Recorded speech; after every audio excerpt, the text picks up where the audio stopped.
Welcome back to our PAX East coverage 2023. I'm here with Chris talking about Rightfully Beary Arms. One of the best names for a game I've seen in a long time. Appreciate that, thank you. Chris, what the hell did I just play? So yeah, you played Rightfully Beary Arms. It's a bullet hell shoot 'em up roguelike. We put a lot of emphasis on planning though in the game. So at some point you're presented with like a nav screen where you can choose the dungeons that you want to crawl through, and then the player also has insight into what rewards are in those dungeons. So we wanted a little bit more planning on the bullet hell experience. I saw things like calamities and confidence. Explain those systems to me. Yeah. So we have like this system called calamities that as you beat bosses, the player is forced to choose how to make the world more difficult and how to basically upgrade the enemy. Also, when you die, you're forced to choose a calamity.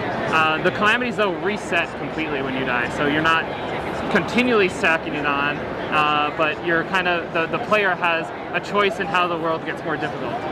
So the more you die, the more fucked you are. So that's what I'm. Not necessarily. It does reset. It's just you start off with a single calamity every time you die.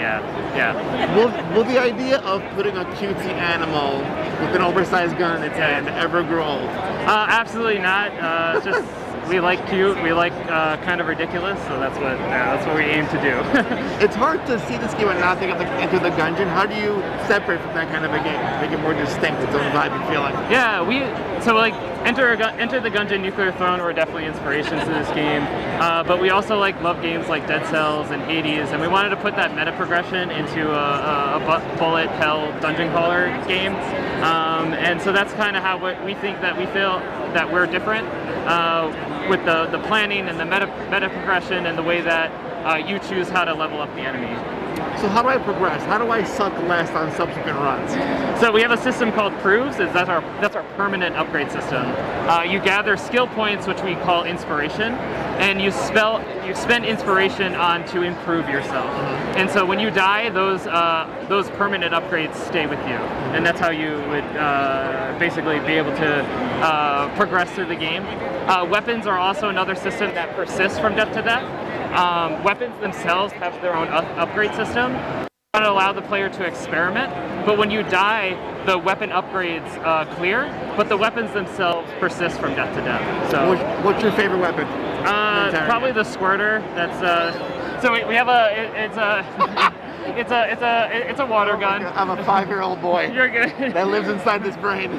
But yes, tell me about your Squirter. It's this one right here. Oh, right there. It's really fast shooting and it's really good. All right. And when can we all experience a Squirter for ourselves? When's the game coming out? We're aiming for early access over the summer. Awesome. And it will be available on Steam. All right. Check it out, guys. That is Rightfully Beary Arms. Wishlist it now on Steam. Chris, thank you so much, man. Appreciate it. Thank you.